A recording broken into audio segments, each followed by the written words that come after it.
Okay, I think we should be streaming now. Let's see for the pages to refresh.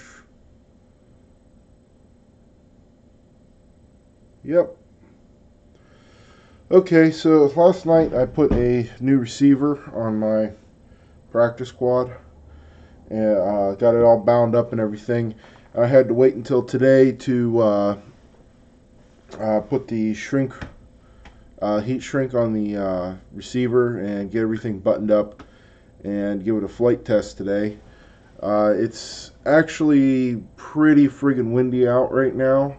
I think we're getting gusts at like 40 or 50 miles an hour. But like I said yesterday, quadcopter doesn't really care about wind that much. So what I'm going to do is I'm just going to get everything buttoned up real quick, throw a battery on it, and we'll take it for a quick flight and just make sure everything is working the way it should. Okay, so on to the project here. So I just got some clear heat shrink. I'm going to cut a piece about as long as the receiver. Now, it is insulated against anything really touching it with the what the hell is that shit? The conformal coating that I put on there, but it's really not. There's no really abrasion resistance, and that's what I'm worried about with just putting this onto the frame. Is it would get moved just a little bit and then make contact and short out. So you could use tape or something, and that would work fine. But I got some of this stuff here laying around. Well, because I have to make sure that I have this stuff laying around. But so turn on our. You might notice some flickering in the lights. That's because this thing draws quite a bit of power.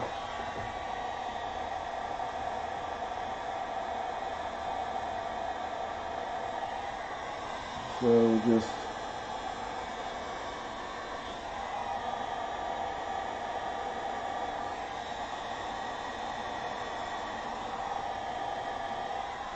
with the conformal coating on there, it doesn't really need to be perfect.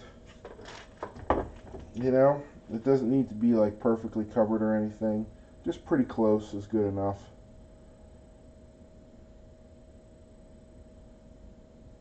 Like that's fine, and I mean, it's not really tight on there like it could be, but that's close enough. And I was thinking about this last night after everything was done.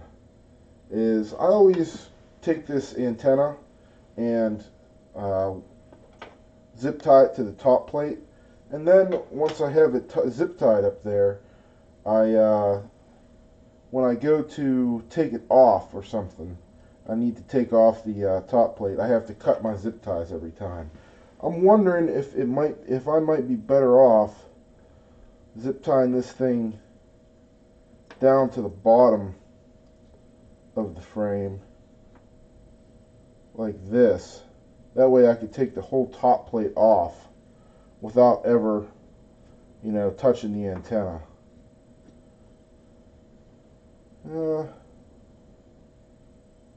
Yeah, I think I'm going to give that a try this time around. Let's see, what else do we got to do? Oh, I got to make some antenna risers.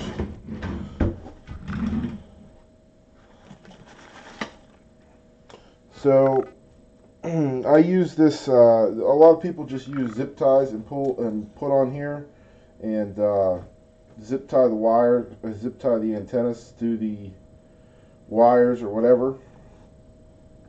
But I got this tube that I use for paintball stuff actually, and it's pretty small and light, and I can just shove the antenna wires up into there, and it keeps them pretty well protected, and it's flexible but not you know, it won't get bent and stay bent.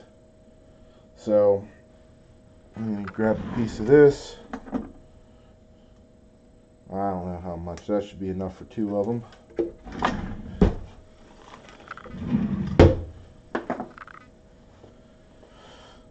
Let's see. Then we will want some small tubing to go over top of this.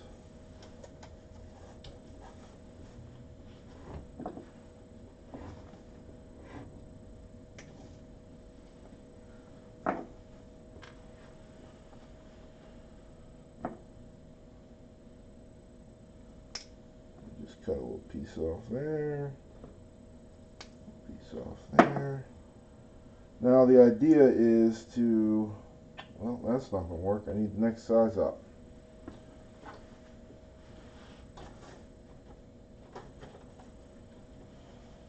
The idea is to use the heat shrink on top of the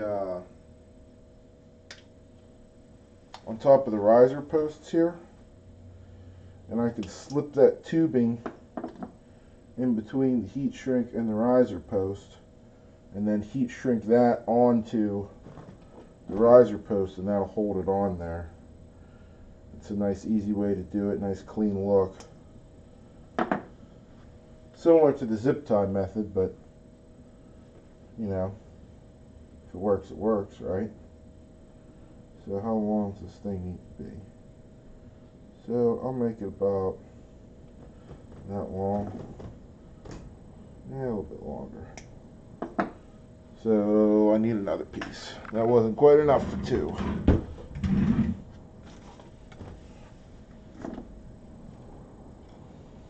Now I lost my end. Where's my end? There it is. So I need another piece about this long as well.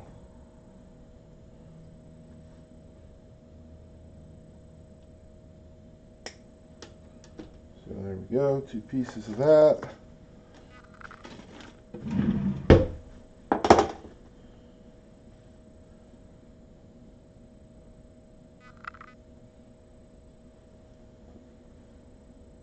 You can kind of see what I got going on there like that.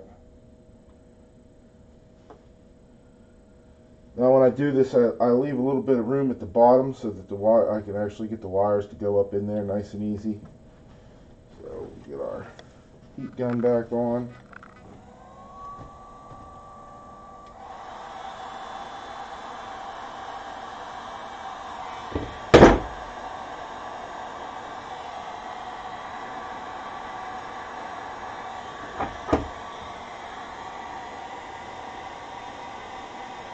Look. Split.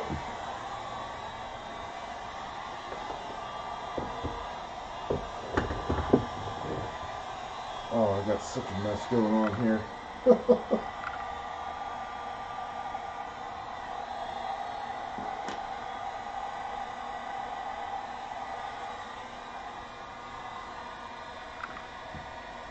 So I can't set down this heat gun right now because it's cooling down. So I got to do this with one hand.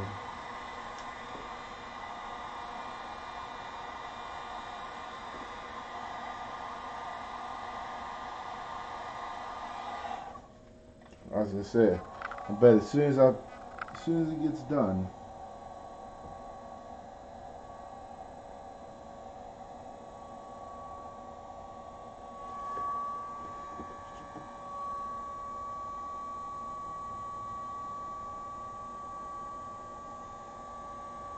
So that'll be on there more than tight enough.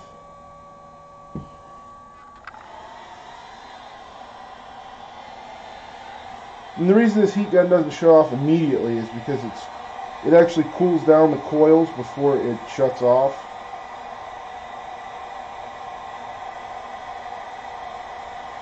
I'm just seeing how cool it's getting.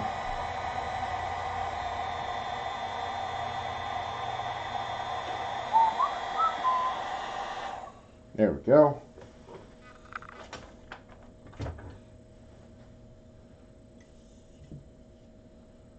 So now I can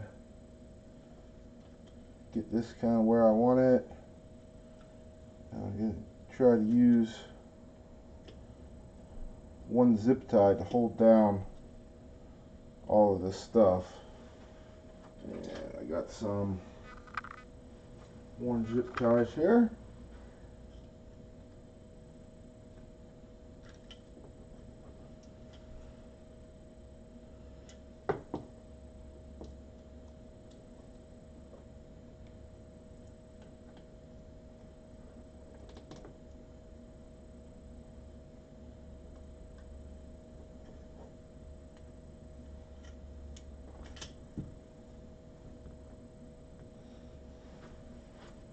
Man, I kind of wish this thing here would kind of stay in the damn hole. You know what that sounds like to me? That sounds like a little bit of a job for hot glue. Well, normally I wouldn't like doing this to an electronic component.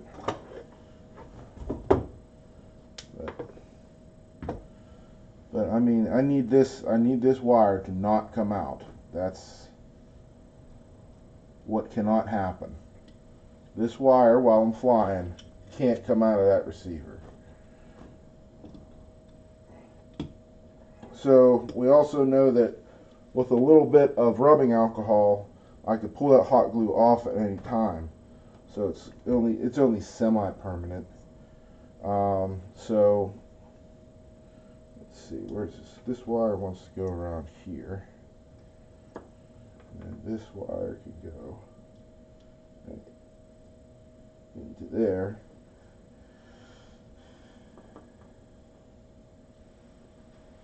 And then I could put some hot glue on this connection right here,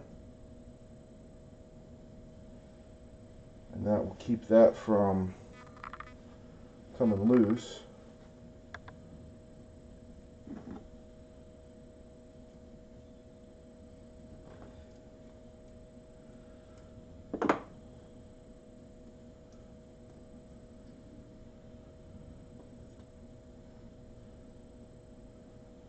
Okay, one end of the diversity receiver, we'll just go slip it up into this tube. There you go. And the other end, slip it up into the other tube.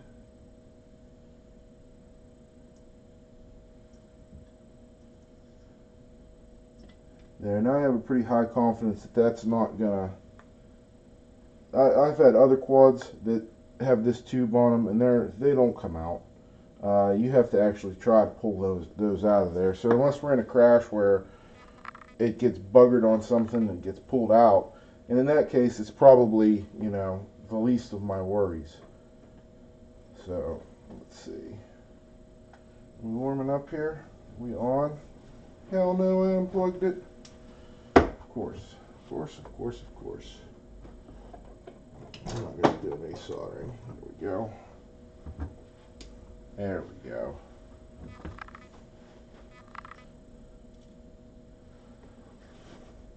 So now we play the waiting game, where we wait for the hot glue to get hot.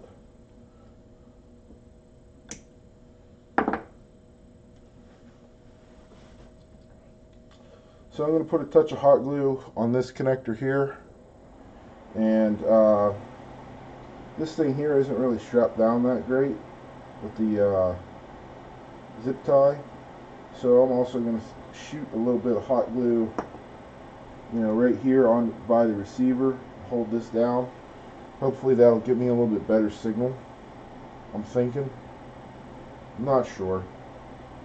Only one way to find out. It'll be at least as good as the just putting it on the top.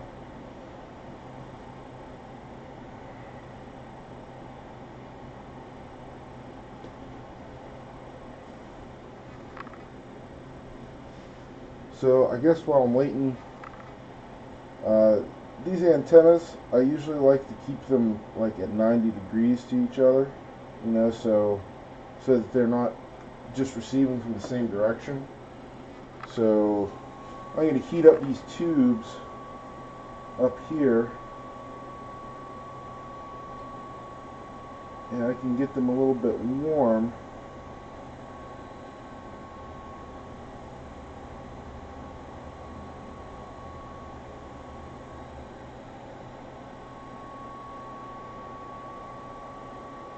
And get a little bit tighter bend on them, and that'll help me keep signal a little bit better.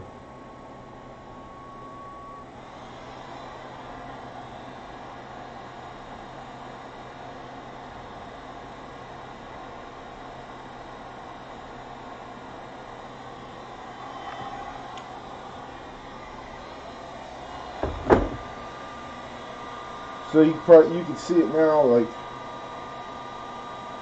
looking at it this way, we got a little bit of a bend on the antennas. The antennas aren't in the same orientation, which means they, whenever we're flying around, these receivers receive in a torus type shape. So what you don't want is having them both to be up, because then whenever you're flying around, you can actually get both antennas in the dead zone at the same time and lose signal. So what you want to do is you want to have them 90 degrees to each other, and that way the torus of one, like say the dead zone is on this axis, if you put it 90 degrees, the dead zone of the other one will be on the other axis, or so you'll never have, you should never lose signal, really, or you have less of a chance of losing signal. So that ought to help. Let's see, how's our hot glue coming? Is it hot yet? Nope. Still on. Okay, so we're just heating up.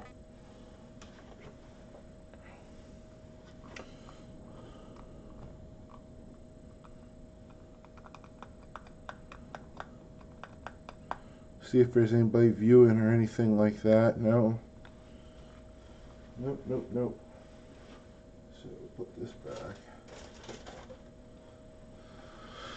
Oh my. So let's see, what else is going on? Don't really have anything else going on today for this stuff. Just want to get this thing done and tested. And I'm going to call that a day. Don't really have anything cool to talk about today. Oh, we could look at the, you might have noticed on the project table here, we got a bucket of little quads.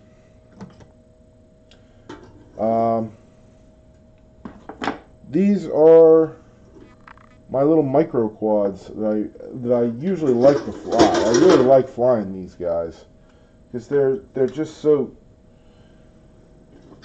they got almost the performance of, the 5-inch quads, especially the 3S ones, and they're under 250 grams, and they're so cheap to fly. So like let's go through the progression, right? So the first one I designed was this guy, and the idea behind it was to make a very slim quad. So as you can see, the height of this quad is pretty low. It's its center of gravity and center of mass is all real close to the center of the its center of gravity is close to its center of mass. So it's really nimble, and this is actually designed so that you can take the screws out of the back and lift the whole thing up and access the all the electronics and everything. And I designed this whole thing in Fusion and then cut out the carbon fiber and everything on my own CNC mill that I'm sure you've seen back there.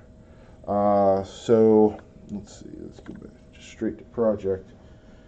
This was one of the first ones, and this is running, let's see, what are these? 1104 7000 kV motors with 2-inch props. It's pretty fun. It has a little problem with the video transmitter and camera I got on this is pretty low quality, so I don't really like flying it too much anymore. But it was still a good learning experience. This is a lighter version of the same thing, but it's running BR1103 motors and just using I think these are 65 millimeter props. And this is really nice. It flies on 2S batteries, and these 2S batteries cost about, I don't know, like $5 a piece, whereas you know, a 4S battery to be able to do the similar thing costs about 35 bucks, you know. So this guy here is the beginning of the super light quads. And so I figured I liked this one here, but I wanted a bigger camera on it so that I could have a little bit better quality. So I built this guy here. The design is similar. The design is actually almost just a scaled up version of this guy. It takes 4S like 1000 milliamp hour batteries, and it's using 3-inch props instead of 4-inch, or instead of 2-inch rather. But the problem with this thing seems to be that it loses signal really easily, and I can never figure out why. But I'll be flying around and it'll just drop out of the sky. I'm not sure if it's the flight controller or the receiver or what it is, but I just got to the point with it that I was just like, alright, it's just in the box, I'm not even going to worry about it anymore. I also went through, to get this thing to run, I probably went through 5 all-in-one boards for the ESCs. I don't know why. They were never grounded or, you know, shorted or anything like that, but they always seem to just blow the board up, blow the capacitors off. This one here flies and it works and everything, but I just don't. I don't feel like I have any reliability when I'm flying it, just because of the nature of the other problems that I had with it. It might be fine, but I never feel relaxed when I'm flying. So I haven't flown this one in a while. Then I got, this is one of those BAT 100s. So this is a 1S quad that is using like, well, I changed the motors on it, but they're 0703 motors, and I think, what are these ones? 15,000 kV. This is using the smallest form factor board that you can basically get, and it weighs next to nothing. And I flew this mostly with people who never flew anything before. I'd be like, here, you could fly this because you're not really going to hurt anybody with it. It's not really fast, it's not really agile or anything, or it's particularly a good flyer, but it ain't going to hurt nobody, and that was its main goal.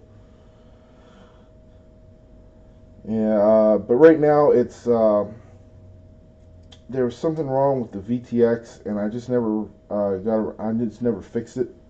So it's not working right now. I could probably fix it here one of these days. But I also crashed the crap out of it and broke some of the screws, so I need to make new standoffs. This guy here is a good little 2S quad. It gets really good range and everything, and it was kind of based originally on this guy. You can kind of see the design similarities with the sidewalls. Actually, you probably can't, huh? But you can see the design similarities between the sidewalls. See how this is all taken out, and this is put in for a small camera a hole for a small camera and such. And you can see the same design language on this, but it's a little bit more protected on the top and everything's a little bit more easy to get at. But it's still, you know, it's still a good little quad, and it's a 2S quad. I just use a gum band to hold the battery to the bottom, which obviously you can see this is an older gum band. But I'll just strap the battery to the bottom of it with that gum band, and this flies pretty good, but it's on the heavy side for being a 2-inch quad. So the flight times aren't real long, but you can just kind of cruise around, and it's nice. It's kind of similar to, it's like a True Hex or a True X. So it's similar to the old True X's that people used to fly, where the stack in the middle was really high. And the other thing this is if any of you remember Hubsons, this is the same motor point to point as a Hubson, which is like 110 millimeters. Now these guys, these are my latest creations, and they're using a little bit thicker bottom plate, and they're using slightly more traditional mounting. So the mounting screws come all the way up, like similar to how this comes up. You know, you just got studs that are riser studs, rather than a carbon fiber side plate or something like that. And yeah, these things here were designed to be little monsters that are under 75 grams, and with no battery on it, this is about 70 grams, and with the battery on it, it's still way under 250. But with 3S, this thing is a beast. It goes really, really ridiculously fast, just because it's so light with so much power on it. You can even see I'm using carbon fiber side plates just to hold the camera out into a place where it's not in the way. Yeah, so there's no excess carbon fiber on here anywhere that I can get away with it. You know what I mean? And on the top plate here is basically just to hold in the electronics.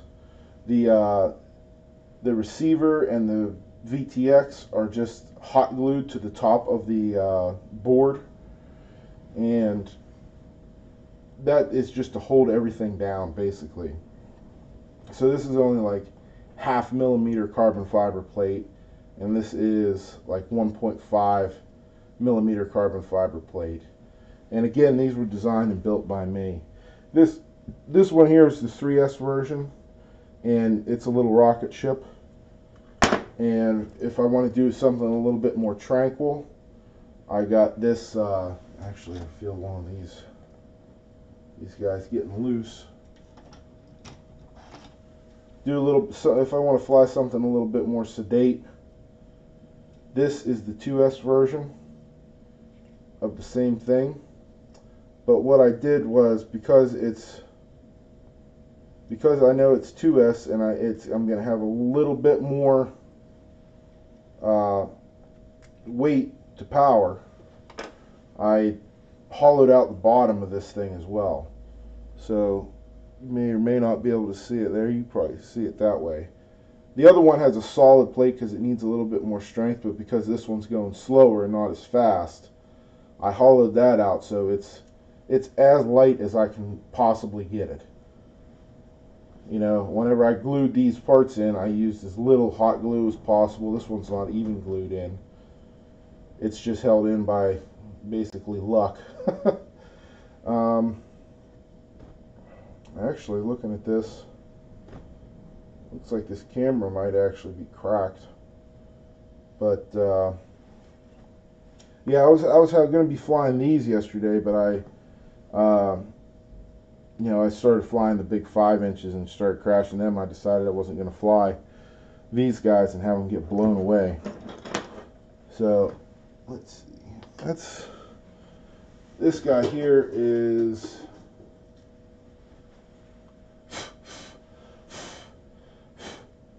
a tiny whoop with a Raycon Heli carbon fiber and aluminum chassis. And what they don't tell you about whenever people were building these was with the Raycon Heli CNC aluminum guards here is this is really heavy. So it's actually really slow. You're way better off using one of the standard floppy plastic frames. Like this thing here is really stiff, and that's great for maneuverability, but this thing here is just so much lighter, it's not even worth it. You know? Anyhow, I think our hot glue is, let me dump these guys back into the container. Let's keep these guys on top, because they'll be the ones that I fly. If I want to fly one, I'll fly those.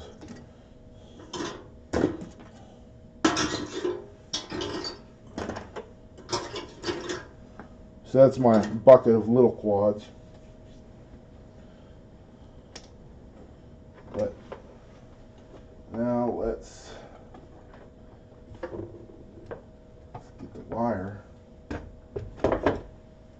out here.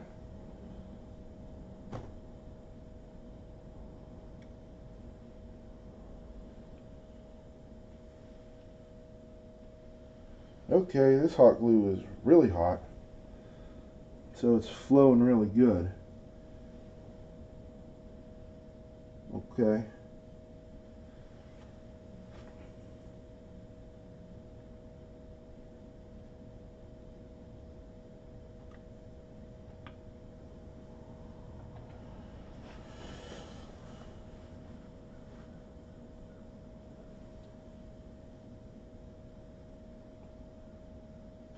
So again, I don't want to put too terribly much on there. It's because this stuff is heavy, but that ought to do us. That's over top of that wire, so just let that cool down here for a moment, and I'll put the top plate back on while I'm waiting.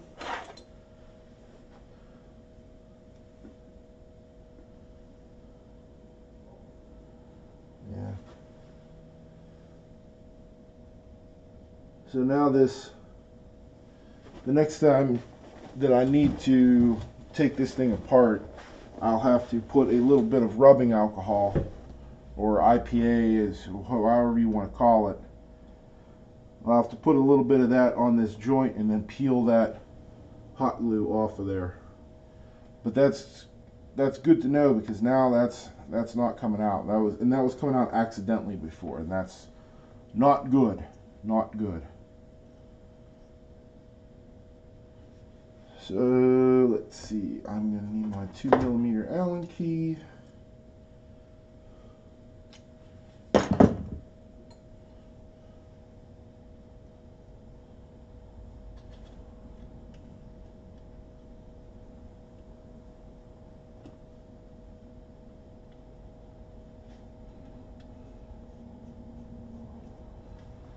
So I don't want to tighten these up really until all the screws are in and aligned correctly.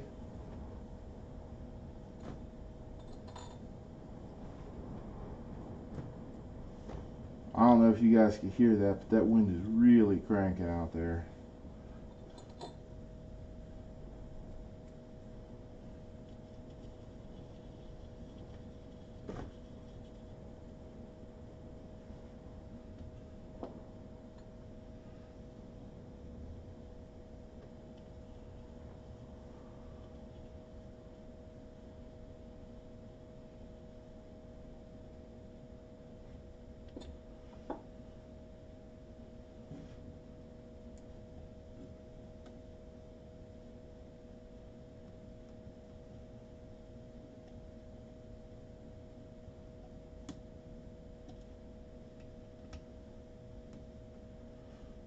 see.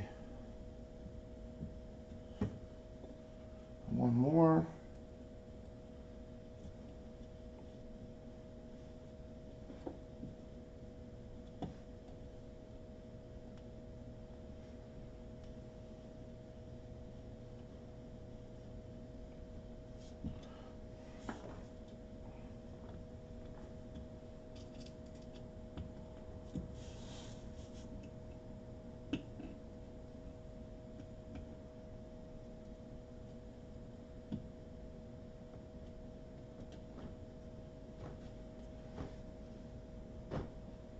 So I think that ought to be good now.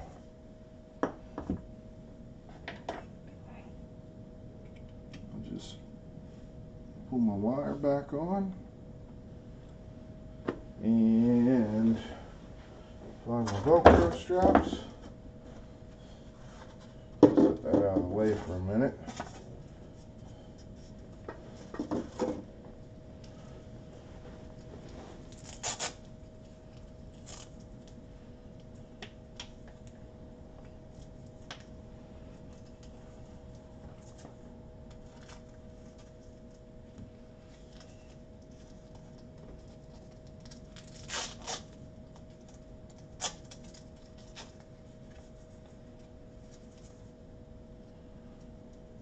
So, do it this way.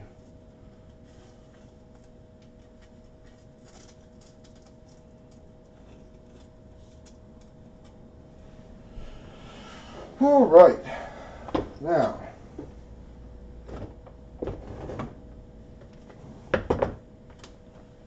welcome to OpenTX.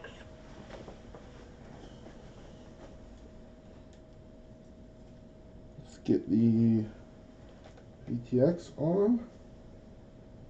Our video receiver, 5800. That should be it. So now when I turn this on, I should get a signal.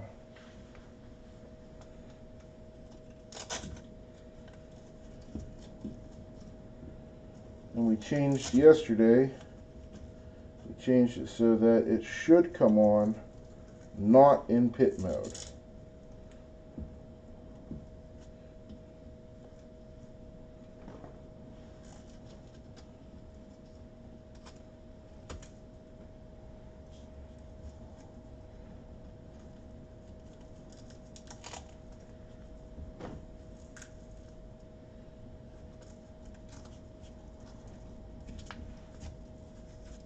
Which is what we want.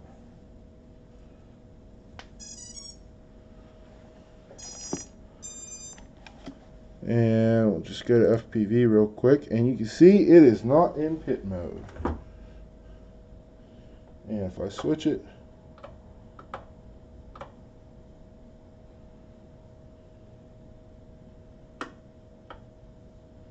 oh. Okay, now our transmitter is actually connected. Pit mode. Not pit mode. OSD on and off. Okay, arming switch works. Everything's working. Let us put some props on this sucker.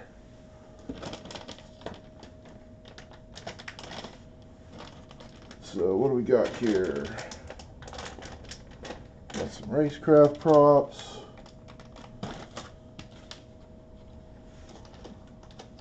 Got some 6-inch props.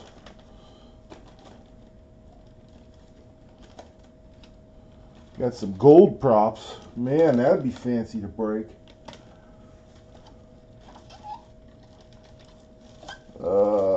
How about some orange? Well, we got 3 orange doll props. And these are 50-45s. And we got another one.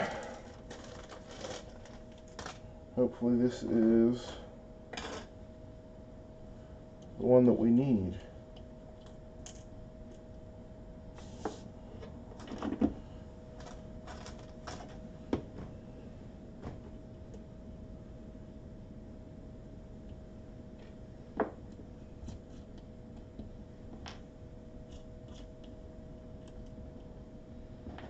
So this one would be this one.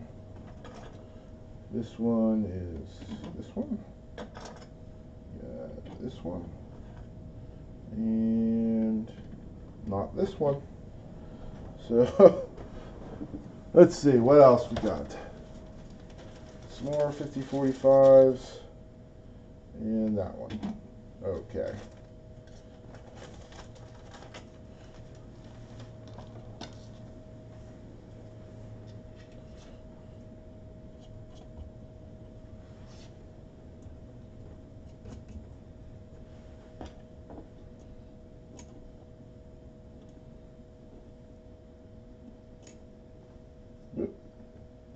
Come back here, you nut.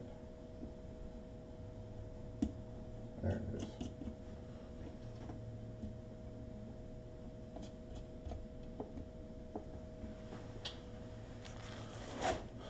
Now, somewhere up there, I used to have the right size thing, just the right size nut driver. I wonder if I put my nut drivers. Can I put them back in here?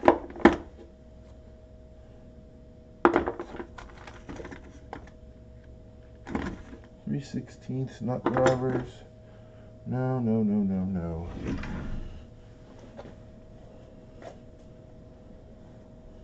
Somewhere in this pile of crap is 8mm nut drivers just for props like this. And they got misplaced somewhere. And I'm sure I'll find them one day when I'm not looking for them. Until then, I'll just have to use this, which works, but I mean, I gotta take it apart and put it away every time. At least it get misplaced like the last ones, you know?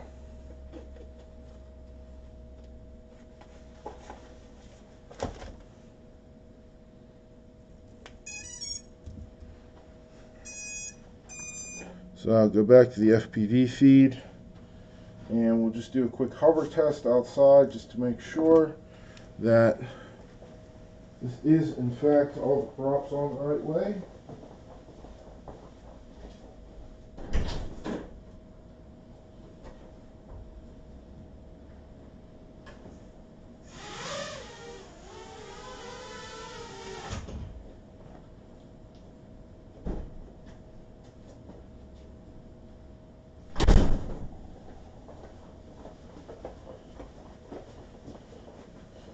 And it is.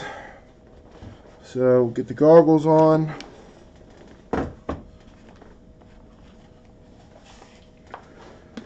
See, it's kind of a dark and stormy looking day. So here we go, armed.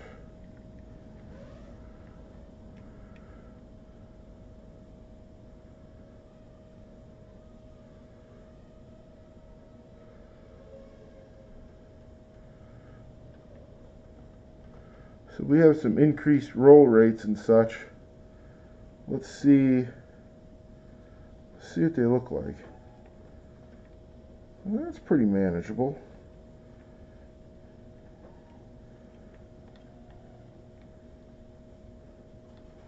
Whoop, whoop, whoop, whoop, don't fall.